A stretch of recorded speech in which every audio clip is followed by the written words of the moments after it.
बीते 10-12 सालों में हमने देखा है कि उत्तर प्रदेश में भी भर्ती के, बेरोज़गारी के, शिक्षा से जुड़े जो सवाल हैं, वो वैसे ही सवाल हैं जो देश भर के छात्रों के सवाल हैं। छात्रों के अंदर बहुत ज़्यादा उदासीनता, बहुत ज़्यादा निराशा इस सरकार के खिलाफ एक पनप रही है। उत्तर प्रदेश में तो स्थिति और गंभीर हो जाती है जब तमाम पेपर लीक, तमाम अनियमितताओं के बाद सरकार यहाँ पे इस बात को एक्नॉलेज भी नहीं करती कि यहाँ कोई दिक्कत है, यहाँ कोई कमी है। यह तय किया कि जो छात्रों के जो मुद्दे हैं, वाजिब मुद्दे हैं, उसे हम सरकार के समक्ष रखेंगे और सरकार हमारी 10 सूत्री जो मांगे हैं, उसे अगर जो नहीं मानती है, तो हम आगे आंदोलन के लिए भी बाध्य होंगे। हम एनटीए जैसी भ्रष्ट संस्था को स्क्रैप करने की बात कर रहे हैं। हम देख रहे हैं कि नीट पेपर लीक में एनटीए के लोगों का ही संलिप्तता पाई गई। गोरखपुर के चौरी चौरा से हम लोग एक साइकिल यात्रा की शुरुआत कर रहे हैं इन्हीं सवालों को लेकर। इस सरकार के नीतियों का विरोध करेंगे, इनके फेलियर को लेकर लोगों के बीच जाएंगे और बहुत कड़े शब्दों में जाएंगे। इस देश में फंडिंग का जवाब देने की अगर बारी आएगी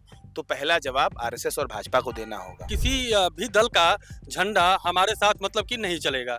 देश के युवाओं और छात्रों की जो समस्याएं हैं उसको लेकर के दिल्ली के जंतर मंतर पे जो प्रोटेस्ट हुआ, उसकी वानगी आपको झारखंड में भी देखने को मिली और अब उत्तर प्रदेश में इसी तरह के कार्यक्रम की तैयारियां हो रही है। जो तमाम सारे नौजवान हैं उन्होंने मिल करके एक जस्टिस मोर्चा बनाया है। उसके तहत अब पूरे उत्तर प्रदेश में पहले युवाओं को और छात्रों को जगाने का काम किया जाएगा और उसके बाद फिर एक बड़ा कार्यक्रम लखनऊ में होगा। इस तरीके की तैयारी चल रही है। तमाम सारे पदाधिकारी जो जस्टिस मोर्चा है, उनके पदाधिकारी हमारे साथ मौजूद हैं। पीयूष जी, प्रियस जी, क्या कुछ कार्यक्रम है और इसके पीछे क्या मोटिव रहा आप लोगों का, जो आप जस्टिस मोर्चा आपको बनाने की जरूरत पड़ी? क्योंकि जंतर मंतर पे तो प्रधान का इस्तीफा हो ही गया जो वहाँ प्रोटेस्ट हुआ था, उसके बाद अब क्या उत्तर प्रदेश में किस तरीके की भूमिका आप लोग बनाने जा रहे हैं, क्या कुछ है? तो बीते 10-12 सालों में हमने देखा है कि उत्तर प्रदेश में भी भर्ती के, बेरोज़गारी के, शिक्षा से जुड़े जो सवाल हैं, वो वैसे ही सवाल हैं जो देश भर के छात्रों के सवाल हैं। और अ, उत्तर प्रदेश में तो स्थिति और गंभीर हो जाती है जब तमाम पेपर लीक, तमाम अनियमितताओं के बाद सरकार यहाँ पे इस बात को एक्नॉलेज भी नहीं करती कि यहाँ कोई दिक्कत है, यहाँ कोई कमी है। तो युवाओं में रोज़गार को लेकर, शिक्षा को लेकर बहुत सारी चिंताएँ, बहुत सारे मन में बातें हैं। पिछले 3 महीनों से जून, जुलाई और अगस्त का महीना, पिछले 3 महीनों से हम लोग लगातार छात्रों के बीच बैठ रहे थे। हम लोगों ने बनारस शहर में छात्रों से संवाद किया, मीटिंग की, मऊ, बलिया, गाज़ीपुर, आज़मगढ़, गोरखपुर और लखनऊ। इन सभी जिलों में सभी छात्र गुटों से, अलग-अलग छात्र संगठनों के लोगों से जो इन सवालों पर लगातार संघर्षरत हैं, उनके साथ हम लोगों ने एक मीटिंग की और फिर इन 3 महीने की बातचीत के बाद जस्टिस मोर्चा का एक हम लोगों ने फॉर्मेशन किया, जिसकी घोषणा हम लोगों ने 10 अगस्त को लखनऊ से की।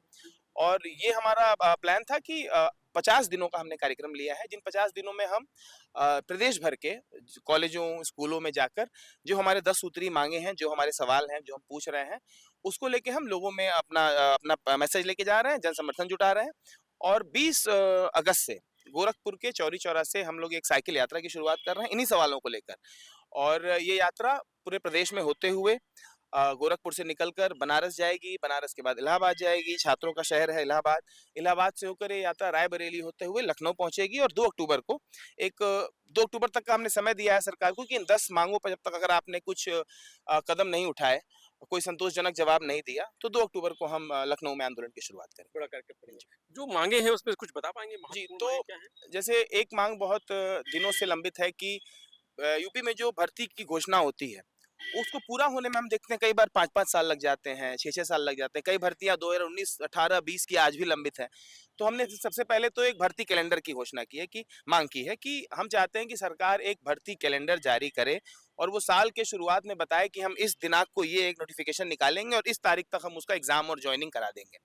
हम माँग कर रहे हैं कि जो सैंक्शन्ड पोस्ट हैं, जो सरकार कहती है 5 लाख से अधिक सैंक्शन पोस्ट उत्तर प्रदेश में है, हम चाहते हैं उनको भरा जाए। हम चाहते हैं कि संविदा पे जो शिक्षक पढ़ा रहे हैं, वो संविदा पे जो व्यवस्था है ये बंद हो और समान शिक्षकों को समान काम का समान वेतन मिले। हम माँग कर रहे हैं प्राइवेट स्कूलों में जो बढ़ती फीस है, हम चाह रहे हैं कि सरकार एक रेगुलेशन लाए, उसपे कोई कैप हो। कोई तो लिमिट होगी कि आप प्राइवेट स्कूलों से इससे ज़्यादा पैसा नहीं ले सकते पेरेंट्स से। हम एनटीए जैसी भ्रष्ट संस्था को स्क्रैप करने की बात कर रहे हैं। हम देख रहे हैं कि नीट पेपर लीक में एनटीए के लोगों का ही संलिप्तता पाई गई। हम एनईपी 2020 जो सरकार की न्यू एजुकेशन पॉलिसी है, हम उसको विथड्रॉ करने की डिमांड कर रहे हैं क्योंकि हम देखते हैं कि वो शिक्षा को एक बिज़नेस की तरह देखता है। वो यूनिवर्सिटियों को कहता है कि आप पढ़ाई का खर्च खुद उठाइए। तो शिक्षा अब इस सरकार के सामने कोई वो सवाल नहीं है, कोई समाज से जुड़ने का सवाल नहीं है, समाज की बेहतरी का सवाल नहीं है, शिक्षा अब एक बिजनेस बन गया है। तो हम इस पॉलिसी का विरोध करते हैं और साथ ही जितने तरह की रिसर्च फेलोशिप है देश में, कहीं नेट फेलोशिप मिलती है, कहीं नॉन नेट में मिलती है, कहीं नहीं मिलती है, स्टेट यूनिवर्सिटीज में नहीं मिलती है, सेंट्रल यूनिवर्सिटीज में मिलती है, तो हम एक समान फेलोशिप की डिमांड कर रहे हैं। तो ऐसी हमारी 10 सूत्री मांगे हैं जिसको लेकर हम लोगों के बीच जा रहे हैं। हम 15 जिलों से हमारी यात्रा गुजरेगी और इन 15 जिलों में विश्वविद्यालयों, महाविद्यालयों, स्कूलों में बच्चों से सवाल करेंगे और फिर हम लखनऊ की तरफ कूच करेंगे। ये जस्टिस मोर्चा आपने बनाया है, इसमें सिर्फ उत्तर प्रदेश के लोग हैं या बाहर के भी लोग? नहीं, अभी हम उत्तर प्रदेश के सवाल पे ही इसको लेके जो संघर्ष। मेंबर हैं इसमें, जो आपके साथ जुड़े हुए लोग हैं, वो सिर्फ उत्तर प्रदेश के या बाहर के भी? फिजिकली तौर पे देखा जाए तो जो मीटिंगों में शामिल हैं, क्योंकि उत्तर प्रदेश में ही मीटिंग अलग अलग जिलों में हुई है, तो प्रदेश के साथ ही शामिल है। लेकिन वैचारिक तौर पे हमारे साथ इस आंदोलन में हमारे साथ देश भर के अलग अलग छात्रों, छात्र संगठनों, सामाजिक संगठनों का सहयोग है। हाँ, जिन जी। बिल्कुल, जेन मूवमेंट का पूरा सहयोग है हमको। क्या लग रहा है आप लोग जिस तरीके से जो जंतर मंतर पे आपने देखा, झारखंड में भी देखा, अब उत्तर प्रदेश में जो आप लोग तैयारी कर रहे हैं, ये यात्रा करेंगे, फिर कार्यक्रम करेंगे, कुछ फर्क डाल पाएंगे आप लोग?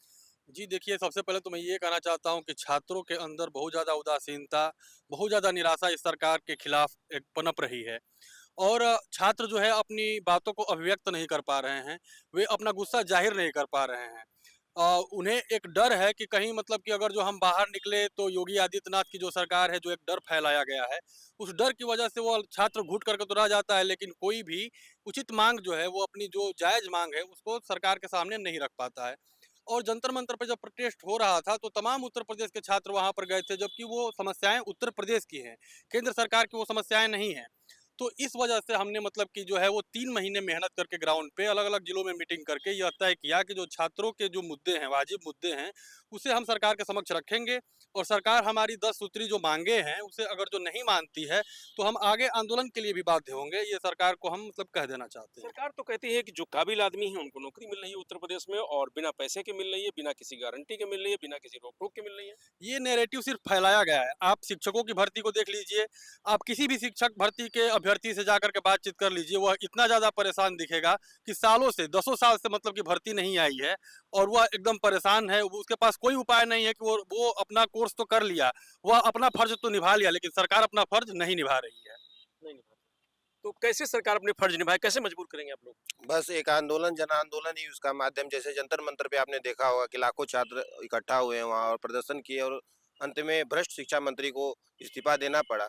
और वही कोशिश उत्तर प्रदेश में भी है कि एक बड़ा आंदोलन यहाँ खड़ा हो और जो शिक्षा का सवाल है, जो युवाओं का सवाल है, जो पेपर लीक का सवाल हो, उसको तुरंत सरकार समाधान निकाले, नहीं तो एक बड़े आंदोलन के लिए तैयार है। सरकार तो ये कह रही है ना कि उत्तर प्रदेश में पहले से नकल माफियाओं के लिए और पेपर लीक मामले में बड़ा और कड़ा कानून है, आपको केंद्र सरकार ने भी कह दिया है, तो अब उस मुद्दा आपको लगता नहीं उस पर बहुत ज्यादा दम नहीं बचा है? उसमें पूरा दम बचा है, आज से नहीं, पिछले 15-20 सालों से देखेंगे, जब से ये सरकार आई तब से ज़्यादातर हर साल बड़ी परीक्षाओं के पेपर लीक हुए। खुद उत्तर प्रदेश में 15 बड़ी परीक्षाओं के पेपर लीक हुए, जिसमें एक एसआई 2018 का भर्ती वो काफ़ी विवादित रही, जिसका अभी तक पकड़े जाते हैं नकलची।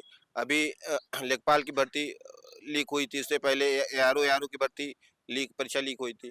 तो ढेर सारी परीक्षाएं लीक हो रही हैं, सरकार इस पे गैर जिम्मेदारी अपना बयान देती है, छात्रों के से संवाद नहीं करना चाहती है, लेकिन उसको उसको खामियाजा भुगतना ये पड़ेगा। जो जस्टिस मोर्चा ये टिका रहेगा या कहीं डोल तो नहीं जाएगा, कहीं नहीं, प्रेशर में, सरकार के दबाव में, या कहीं कुछ? कोई दबाव नहीं है, छात्र पूरा एकजुट है, किसी से डरने वाले नहीं है, किसी के लाठी गोला बारूद से भी नहीं डरने वाले हैं। ये अपनी मांग को लेकर के पूरा दृढ़ निश्चय है और आने वाले समय में एक बड़ा आंदोलन होगा, उसका आप परिणाम देखेंगे। कंगना रनावत कह देती हैं तो सब नाली के वो क्या हैं, गटर के कीड़े हैं। जी, जी, हाँ, जी। उन लोगों से कोई इस तरह की अच्छी बयानबाजी का हम लोग उम्मीद न की जाए। लगातार भाजपा के लोग बेरोजगारों को, छात्रों को या आवाज उठाने को वालों को देशद्रोही, आतंकवादी क्या-क्या नहीं कहते हैं। तो उसी क्रम में इसको देखते रहा जाए, उसको बहुत सीरियस लेने की जरूरत नहीं है। जागेगा युवा। जागेगा युवा, हर देश का पूरा देश का युवा जाग चुका है। आप देखेंगे तो जो जेन जी के आगे की जनरेशन, जेन अल्फा जिसको बोलते हैं, वो लगातार उत्तर प्रदेश में सरकारी स्कूलों में जो कुव्यवस्था है, सरकारी सुविधाएं जो नहीं है, उसके खिलाफ लगातार प्रोटेस्ट कर रहे हैं। आप तो खुद देखेंगे ही आप। जी। क्या आज जनमोर्चा की ताकत दिखा पाएगा कुछ उत्तर प्रदेश में? बिल्कुल दिखा पाएगी। ये मुझे लगता है कि जितने भी युवा हम साथी मिले हुए हैं, ये हम इस उत्तर प्रदेश में हम एजुकेशन सिस्टम को और अच्छे तरीके को मजबूत करने के लिए हम साथ खड़े हैं।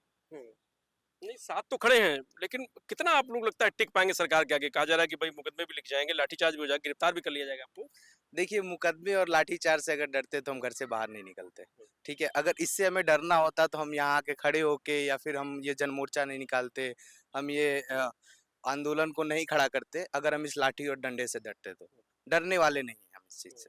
तो मुकदमों की आप बात कर कितना रहे टिके हैं, रहेंगे? तो हमने अभी हाल के पिछले अभी 1 महीना नहीं हुआ और हमने लगातार 2 जगह देखा है, दिल्ली में भी देखा, झारखंड में भी देखा, दमन, धमकी, केस, लाठियाँ, गोलियाँ आंदोलन को और मजबूत कर रही हैं और सरकार के पक्ष को लगातार कमजोर कर रही हैं।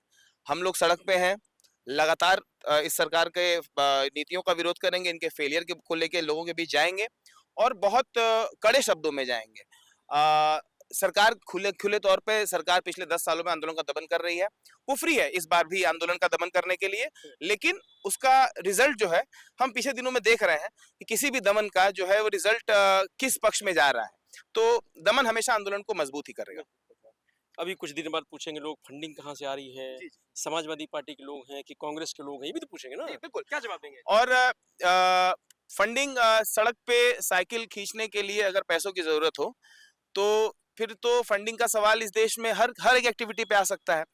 इस देश में फंडिंग का जवाब देने की अगर बारी आएगी तो पहला जवाब आरएसएस और भाजपा को देना होगा। उनके हजारों लाखों करोड़ की जो संपत्तियां हैं, हजारों करोड़ जो उनके अकाउंट में है, वो जवाब दें। हम बताएंगे कि हम साइकिल का हवा कहाँ से भरा रहे हैं, हम बताएंगे कि हमने पर्चे कहाँ छपाए हैं। हम इस यात्रा में आप देखेंगे, इस यात्रा में हमारा रहना रुकना सरकारी स्कूलों में होता है, धर्मशालाओं में होता है। उसके लिए अगर इस देश में फंडिंग की जरूरत हो, अगर ये फंडिंग का सवाल है तो फिर फंडिंग का सवाल का जवाब देने की पहली बारी भाजपा और आरएसएस की है। किसका झंडा रहेगा, समाजवादी पार्टी या कांग्रेस का, किसी का रहेगा? जस्टिस मोर्चा का झंडा होगा और मोर्चे की मांग के साथ होगा। किसी भी छात्र संगठन, राजनीतिक संगठन, सामाजिक संगठन जो हमारे 10 सूत्री मांगों पे हमारे साथ हैं, हम उनका बिल्कुल स्वागत करेंगे। झंडे के बिना करेंगे, लेकिन उनका स्वागत करेंगे। हम भाजपा आरएसएस से भी कहेंगे, अगर आप हमें इस मांग में है तो हमारी यात्रा को मजबूत करें, हमें कोई समस्या नहीं। समाजवादी पार्टी, कांग्रेस और ये जो पार्टियां हैं उनसे कुछ मतलब हुआ है, वास्ता है आप लोगों का? देखिए, अगर जो उनके कोई भी कार्यकर्ता हमारा रास्ते में कहीं भी सहयोग करना चाहते हैं, तो उस सहयोग का हम स्वागत करते हैं। लेकिन किसी भी दल का झंडा हमारे साथ मतलब कि नहीं चलेगा। दूसरे दलों का मतलब सहयोग हम ले सकते हैं, लेकिन कोई किसी झंडे को हम स्वीकार नहीं करेंगे। जस्टिस मोर्चा का अपना मतलब एजेंडा है, उस एजेंडे के साथ जो लोग सहमत हैं, वो हमारे साथ इस यात्रा में हमारा सहयोग कर सकते हैं। धन्यवाद, धन्यवाद। तो जैसे पहले कहा गया है कि आज का जो युवा है, जेन ज़ी है, वो किसी सियासी झंडे के नीचे काम करना नहीं चाहता। वो समझता है कि सोशल मीडिया पे ट्रेंड्स क्या है और उसको किस अपने इश्यू पर प्रोटेस्ट करना है, कौन से मुद्दे उठाने हैं, ये वो समझ चुका है।